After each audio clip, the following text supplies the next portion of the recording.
Adopting a cat can be an incredible, life-changing experience that will bring so much joy and meaning into your life. But that does not mean it's all easy peasy lemon squeezy. Adopting a cat is a fair amount of work that will change your day-to-day life. So in this video, I'm going to explain the 10 things you need to know before adopting a cat or kitten. Please share this information with other potential cat parents, and together we can help reduce the number of cats who endure the traumatic experience of rehoming.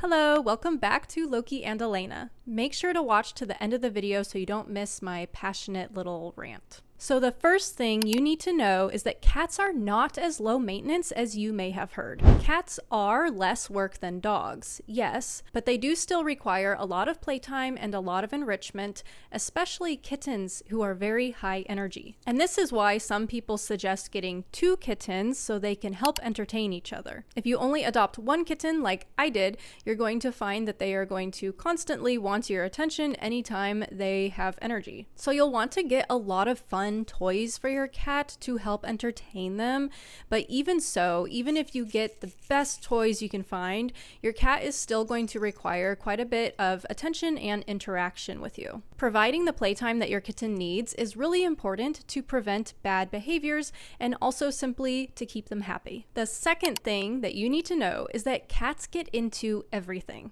especially a kitten. They will get into every nook and cranny, and they will probably get lost. And then you're going to find them in some of the strangest places. I would consider getting a collar with a bell to help keep track of your kitten so you don't lose them as easily. You may also need to kitten-proof your home. You'll want to secure down any breakable objects. You may want to block off the fireplace. You'll also want to double check before you close the fridge door or the laundry machine door or random cabinets. Consider putting baby-proof locks on any of these doors to help keep your kittens safe. The third thing that you need to know is that cats can get crazy zoomies at night. Now, a common misconception about cats is that they're nocturnal.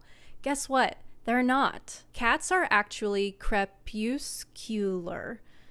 It's difficult to say. Crepuscular.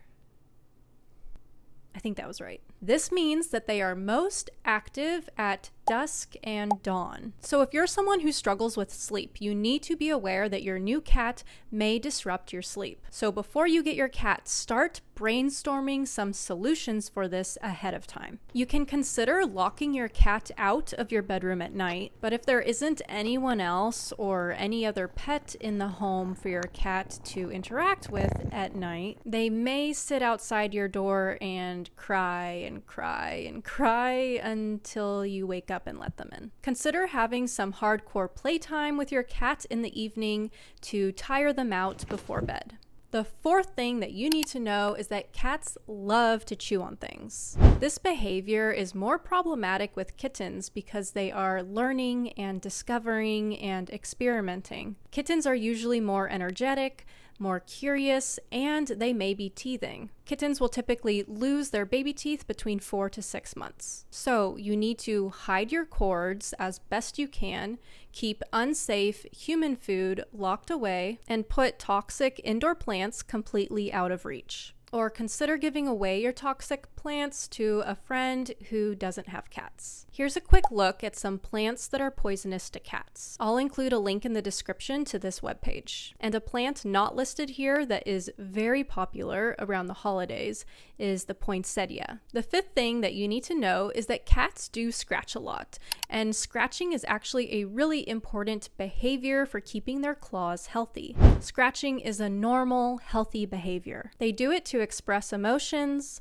mark objects with their scent, and to remove the old shedding off of their claws. There are things you can do to protect your furniture and to train your cat not to scratch certain objects. But because scratching is natural and healthy, it's very important to make sure that you are providing them with good cat scratching posts. and encourage your cat to use those scratching posts instead of your furniture. At any pet supply store, you can find sprays that are deterrents to cat that you can spray on plants or furniture that you don't want them scratching. There's also the foil trick, which you may have seen. Covering your countertops or covering furniture with foil is also a deterrent. Make sure you purchase at least one scratching post before you get your cat. And depending on the size of your home, I would definitely consider getting more. I think a good rule of thumb is that you should have one scratching post per cat plus one. So for example, if you have 2 cats, you should have 3 posts. My cat Loki loves his scratching posts so much, I really haven't had any problems with him scratching furniture. The only thing he does sometimes scratch is the carpet. The 6th thing you need to know is that your cat will try to bite and scratch you when it's playing. You do not need to take this personally though. It does not mean that they don't like you. It actually means that they do like you because they want to play with you. The best thing you can do to avoid biting and scratching is to always redirect your cat's attention to a toy. Because kittens are so cute and so small and it really doesn't hurt yet, you may be tempted to allow them to bite and scratch your hands and arms, but kittens do grow. This will definitely become less fun for you as your cat gets bigger and stronger. So I recommend always redirecting play to a toy. Or consider getting 2 kittens so they can play fight with each other and learn boundaries that way instead of sacrificing your arms. I also recommend getting your kitten used to nail trimming as soon as possible. It's really important to handle your kitten a lot and touch and massage their paws so they get used to their paws being touched. This will make nail trimming way easier. Regularly trimmed claws are much less painful if you get scratched, and it also reduces damage to furniture. With my cat Loki, I end up trimming his claws about once every 2 weeks. If you'd like more advice about how to safely trim a cat's claws, I do have a full-length step-by-step tutorial you can watch here, and I'll also include it down in the description. The 7th thing you need to know is that your cat may become very attached to their feeding time. Some cats are much more food motivated than others, but you can pretty much expect that whatever feeding time you start out with is what your cat will continue to demand from you. A lot of cats are very excited and vocal at feeding time, so expect them to interrupt you, wake you up, or yell at you around that time. So it may be wise to pick a feeding schedule that you know you can commit to long term. And don't forget to consider schedule differences for your weekends versus your weekdays. If Fluffy is used to being fed at 6 a.m. every weekday morning, expect to be woken up at 6 a.m. on Saturday and Sunday as well. The 8th thing you need to know is that caring for a cat can be pricey. Again, cats definitely are not as expensive as dogs, but there still are a fair number of expenses you need to consider. The biggest being veterinary bills. I have Loki on a kitten's first year plan with Banfield, and that's about $85 a month to cover all of his first year medical expenses, including his neutering. There's also litter. Cat litter can be pretty expensive. If you buy one of the more natural ones like pine and you buy it in bulk, you can definitely save some money. And then there's food. So you have soft food and dry food. You do need to make sure that you are feeding your cat soft food. It is much more natural for them and much better on their overall long-term health to be consuming a diet that has moisture in it. Please refer to my other video about cat food where I go into much more detail about why it is so important for cats to consume soft food. And last but not least, there's enrichment or cat toys, scratching posts, catnip, all of that fun stuff. And finally, number 9. The 9th thing you need to know before adopting a cat is how dangerous it is to allow them outside. I truly believe that allowing your cat outside is not worth the risk. There are so many dangers that they will face if you do. To name a few, cars. Despite how fast and agile cats are, they do get hit by cars sometimes. Another one would be poison. Cats can easily consume something toxic and poisonous by accidentally eating something outdoors that they should not. There's all kinds of things that people leave in garages that can be very toxic to any animal,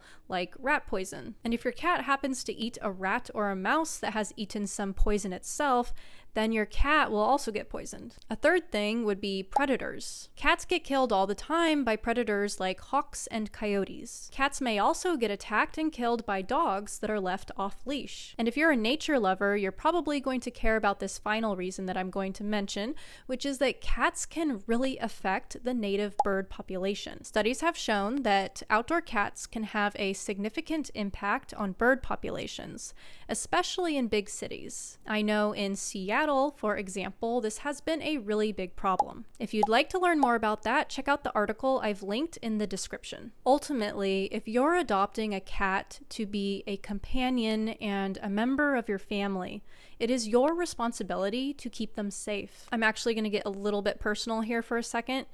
I'm actually really tired of hearing stories about cats going missing, and everyone is so sad and offering their condolences to the family who lost their cat, because yes, it's so sad, but no one is ever confronting these people or asking them, why were you allowing your cat outside?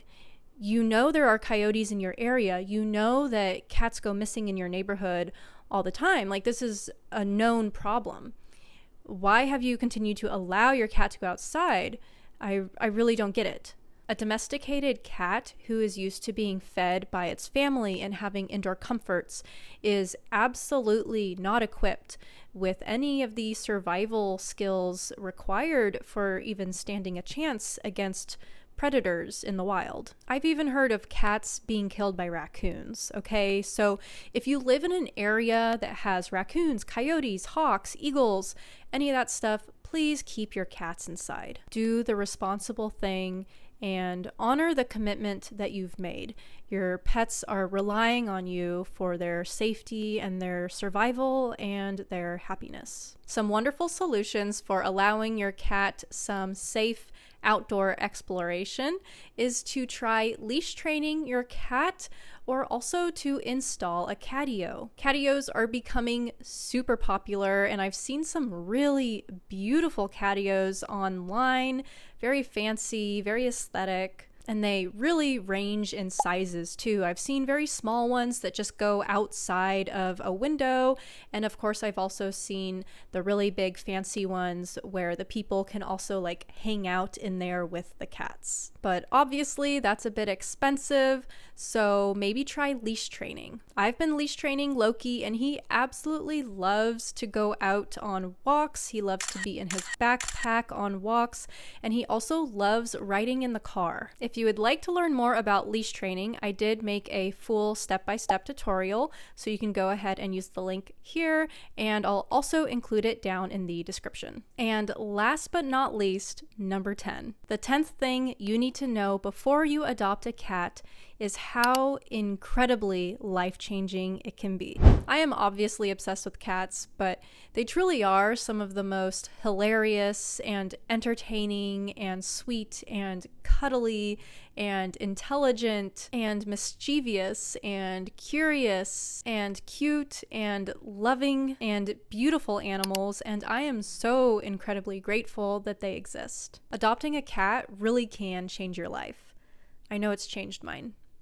If you enjoyed this video, please like, subscribe, drop a comment, and turn on the notifications bell. Those 4 things really help my channel, and I would love to continue to create free cat content for everyone. Please share this video with other potentially new cat parents, and together we can help to reduce the rate of rehoming. Thank you so much, and I'll see you in the next one. Bye! Loki was like not in this video at all. He's sleeping.